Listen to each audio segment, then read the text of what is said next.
యానం అభివృద్ధికి గతంలో ఎంతో కృషి చేశానని మాజీ మంత్రి మల్లాడి కృష్ణారావు చెప్పారు. వచ్చే ఎన్నికల్లో తాను ఎమ్మెల్యేగా గెలవడం ఖాయమన్నారు.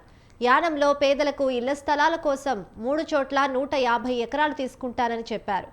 యానం అభివృద్ధికి సుమారు 2700 కోట్ల రూపాయలతో పలు సంక్షేమ కార్యక్రమాలు చేపడతానని హామీ ఇచ్చారు. యానంలో ఎన్ఆర్ కాంగ్రెస్ పార్టీ అభ్యర్థిగా మల్లాడి అట్టహాసంగా నామినేషన్ వేశారు. ఏప్రిల్ 9న యానం అసెంబ్లీ స్థానానికి ఎన్నికల పోలింగ్ జరుగుతుంది. నన్ను ప్రజలు గెలిపించే ప్రజలు ఎంత మించి గెలిచేదన్నది మీరు ప్రశ్నించిన వాళ్ళు మీరు ఒక సర్వే అని ఉంటుంది. మీరు ప్రజల్ని ఓటర్స్ని మీరు సర్వే చేస్తే ఎన్ని వేల మంది ఎన్ని వేలతోటి వందలతోటి కాదు, నేను ఎప్పుడు వందలతోటి గెలవలేదు. నేను ప్రతి ఎలక్షన్లో ఫస్ట్ ఎలక్షన్లో 4848 ఓట్లు మెజార్టీతోటి 30 సంవత్సరాల క్రితం గెలిచాను. నేను ఎంత మెజార్టీ వస్తుందన్నది ఊహించలేనంత మెజార్టీతో నన్ను ప్రజలు గెలిపించే ఆ పరిస్థితులన్నీ కూడా ఈరోజు ఉన్నాయని చెప్పేసి నేను భావిస్తున్నాను. ప్రతినిధి ప్రజలకి అందుబాటులో ఉండడం అన్నది లేదు. First point. ఇవాళ నేను క్లీనింగు భారతదేశంలో యానం శుభ్రత విషయంలో గ్రీన్ అండ్ క్లీన్ దాంట్లో 2010లో the best city national award మనం యానానికి ఇచ్చున్నారు.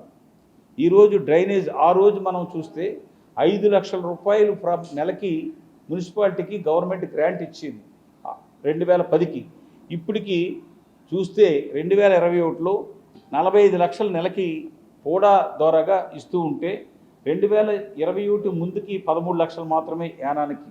13 లక్షల రూపాయలది 45 లక్షలు తీసుకున్నా ఏ ఒక్క ప్రజల దగ్గరికి వెళ్ళి అడగండి, డ్రైన్ క్లీన్ చేస్తున్నారా, ఊరు శుభ్రంగా ఉంటుందా అని అడిగితే సమాధానం చెప్తారు. అది ఎవరిది, ఆ ఏజెన్సీ ఎవరిది, హెచ్ఆర్ స్క్వేర్ ద్వారా ఎవరు చేసుకుంటున్నారు అన్నది ప్రజలు అది అతనికి గుణపాఠం చెప్పడానికి రెడీగా ఉన్నారు.